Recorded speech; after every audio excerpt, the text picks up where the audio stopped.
বিশিষ্ট আলেম ও গবেষক এবং জামাত ইসলামীর নেতা, জামাতের রোকন জনাব মুফতি আলী হাসান ওসামার তৎপরতায় এবং তার যে সফলতা, এটা দেখে পুরো কওমি অঙ্গন দৌড়ের উপর আছে। কওমি অঙ্গন মিনস এখানে জামাত বিরোধী যে ধারাটা বলছি সেটা, এবং তাদের ঘুম হারাম। মুফতি আলী হাসান ওসামা কওমি আলেম ওলামাদের একটা প্রজন্মকে নাড়া দিতে পেরেছে, তাদের চিন্তার জগতে হিট করতে পেরেছে। তো দর্শক, এটা নিয়ে তোলপাড় এবং অবাক।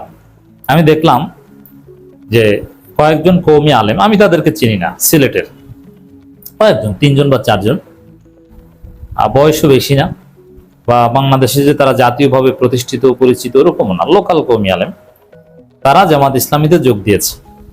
সম্ভবত দাওয়াতটা আলী হাসান ওসামার পক্ষ থেকে ছিল, এবং আলী হাসান ওসামা তাদের যোগদানের খবরটা সবার আগে ফেসবুক স্ট্যাটাসে জানিয়েছিলেন যে সিলেট থেকে কয়েকজন কওমি আলেম জামাতে যোগ দিবেন। সিলেট থেকে ঢাকা এসে তারা জামাতে যোগ দিয়েছে। এখন এই যোগদানের খবর পুরো কওমি অঙ্গনে ছড়িয়ে পড়েছে, এবং কওমিদের বড় বড় আলেম ওলামারা, জামাত বিরোধী যারা আছে, তারা রিয়াকশন দেখাচ্ছে, এবং তারা সমানে ওই জামাতে যোগদানকৃত আলেমদের সমালোচনা করছে, গালাগালি করছে, কেউ কেউ বিশ্লেষণ করছে যে কেন যোগ দিল, কারণটা কি, আমাদের এখানে কর্মসংস্থান নাই, আমরা টাকা পয়সা দিতে পারি না, কেউ বলছে যে টাকা পয়সা দিয়ে ভাগিয়ে নিয়েছে, কেউ বলছে গভীর ষড়যন্ত্র, মানে হোয়াট এভার, সবাই প্রতিক্রিয়া জানাচ্ছেন, সবাই গবেষণা করছে কেন তারা জামাতে যোগ দিল, এটা নিয়ে তারা ইস্তেহাত করছে। এটার মাধ্যমে প্রমাণিত হয় যে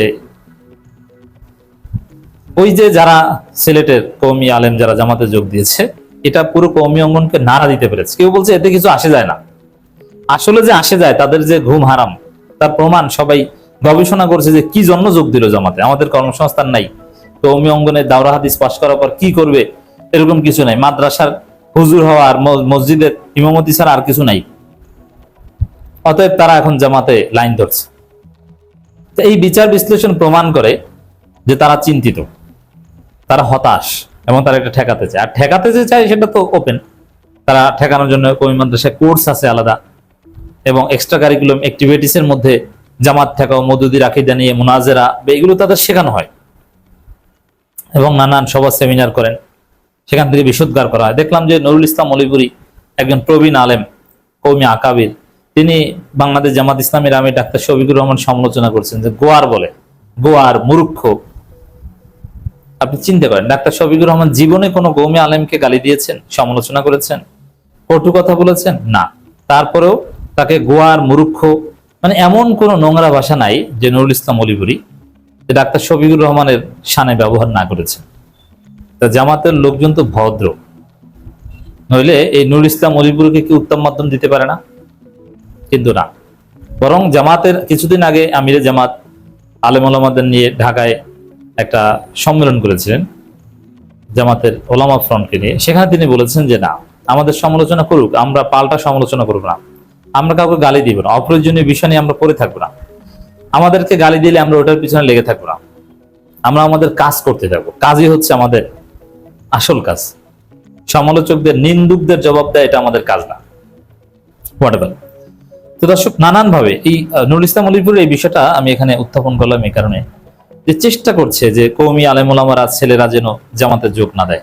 কিন্তু আমি দেখতে পাচ্ছি জামাতের বৃহত্তর দাওয়াতি কাজ বা এগুলো তো আছেই, বিখাসাতান আলী হাসান ওসামা জামাতে যোগ দিয়েছে, তার ফেসবুক পোস্ট, তার বিভিন্ন প্রোগ্রামে যাওয়া দাওয়াত, এবং তার যে নসিহত, তার দাওয়াতি বক্তব্য, তার লেখনী, এগুলো কওমি আলেম ওলামাদের, বিশেষ করে যারা তরুণ প্রজন্মের, তাদেরকে মারাত্মকভাবে প্রভাবিত করেছে, এবং কওমি আলেম ওলামাদের একটা বিশাল অংশ জামাতে যোগদান করতে মুখিয়ে আছে।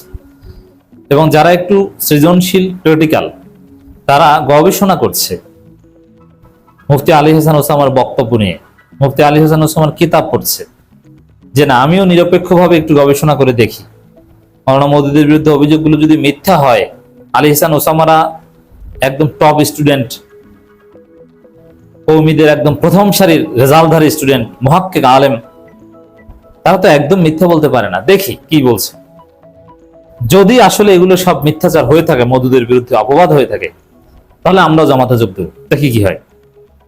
আবার কেউ কেউ দেখছে, দেখেন এটা নানান ভাবে, কেউ কেউ এলমি দিক থেকে জামাতের প্রতি আকর্ষণ বোধ করছে এক আলী হাসান ওসামার লেখনী, তার গতি প্রকৃতি দেখে। কেউ কেউ আবার দেখছে, এটাও আছে, এটাও ফ্যাক্টর হিসেবে কাজ করে, যে আলী হাসান ওসামা হিট, তাকে জামাত বিদেশে পাঠাতে চায় আন্তর্জাতিক সেমিনারে, অলরেডি তুরস্কে দাওয়াত পেয়েছেন কিন্তু টাইমলি ভিসা পাননি সম্ভবত। আবার তার যে সম্মান, সামাজিক মর্যাদা, গ্রহণযোগ্যতা, তাকে ঢাকা বিশ্ববিদ্যালয়ের সেমিনারে দাওয়াত দেওয়া হয়।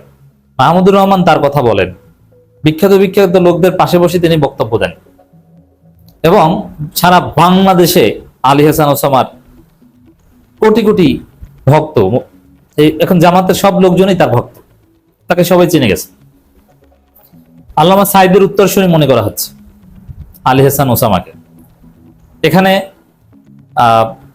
অনেকে ভেবেছিলেন যে মিজানুর রহমান আজহারী আল্লামা সাঈদীর উত্তরসূরি হবেন, কিন্তু আজহারী সাহেব আল্লামা সাঈদী হতে চান না, কারণ তিনি রাজনীতিতে জড়াতে চান না। আমিরে জামাত নির্বাচনের আগে প্রস্তাব দিয়েছিল মিজানুর রহমান আজহারীকে যে তুমি নির্বাচন করো যাত্রাবাড়ি থেকে, কিন্তু মিজানুর রহমান আজহারী নির্বাচন করতে রাজি হননি, যে না আমি এইভাবেই কন্ট্রিবিউট করতে চাই সমাজের, সোসাইটিতে, ইসলামের জন্য। ঠিক আছে, তুমি তোমার মতো কাজ করো, করছে। কিন্তু আল্লামা সাঈদী হতে হলে আপনাকে তো রাজনীতি করতে হবে। এখন মুফতি আমির হামজা, তিনি আবার এমপি হয়ে ওয়াজ নসিহত বাধ্য হয়ে কমিয়ে দিতে হয়েছে। এই জন্য মানুষ এখন স্বপ্ন দেখছে, বিশেষ করে আলী হাসান ওসামার যে এলেম চর্চা, তার এলেমের গভীরতা দেখে স্বপ্ন দেখছে, এবং তার সাহসিকতা দেখে মানুষ বলছে যে না, আল্লামা সাঈদীর নাম এই ছেলে রাখতে পারবে। যার ফলে আল্লামা সাঈদীর স্টেজে তাকে বসাচ্ছে। আপনারা দেখেছেন চট্টগ্রাম একটা ওয়াজে গেছেন আলী হাসান ওসামা, আন্দরকিল্লা শাহী জামে মসজিদের ওইখানে বিপুল সংখ্যক মানুষ, সেখানে জামাত শিবির এবং সাধারণ জনগণের যে আগ্রহ আলী হাসান ওসামাকে ঘিরে, তাকে এক নজর দেখতে এসেছে।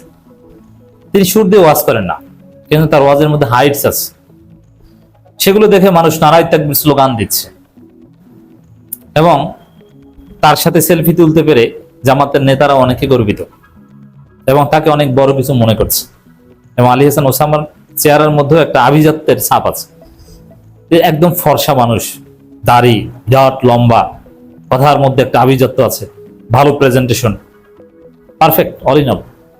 তো দর্শক, এই আলী হাসান ওসামাকে দেখে যে এত সম্মান, মান, এত হিট, কওমি আলেমদেরকে তো জামাত শিবির মাথায় তুলে রাখে, অতএব আমরাও জামাতে যোগ দেব। কওমিদের মধ্যে যারা হিট এবং তরুণদের মধ্যে যারা জনপ্রিয় বা এরকম সৃজনশীল, তারা চিন্তা করছে না, দুনিয়াবী দিক চিন্তা করেও অনেকে অনুপ্রাণিত হয়েছে। আলী হাসান ওসামা তো অনেক কিছু পাচ্ছেন, মান সম্মান, কোনো কিছুর অভাব নাই তার, জনপ্রিয়তা, খ্যাতি, যশ, অতএব আমরাও এই লাইনে যাই। এক কথায় যদি বলি, মুফতি আলী হাসান ওসামা পুরো কওমি অঙ্গনকে নাড়িয়ে দিয়েছেন, চিন্তার জগতে হিট করতে পেরেছেন, তোলপাল লাগিয়ে দিয়েছেন, এবং পুরো কওমি অঙ্গন, জামাত বিরোধী ধারাগুলোর মাথা খারাপ হয়ে গেছে যে আলী হাসান ওসামার আকর্ষণে কওমিদের ভিতরে জামাত জোয়ার তৈরি হচ্ছে, ঠেকানো যাচ্ছে না, ঠেকানো যাবে না। আমরা ঠেকাতে চাইলে তার আরো উল্টো অ্যাকশন হয়।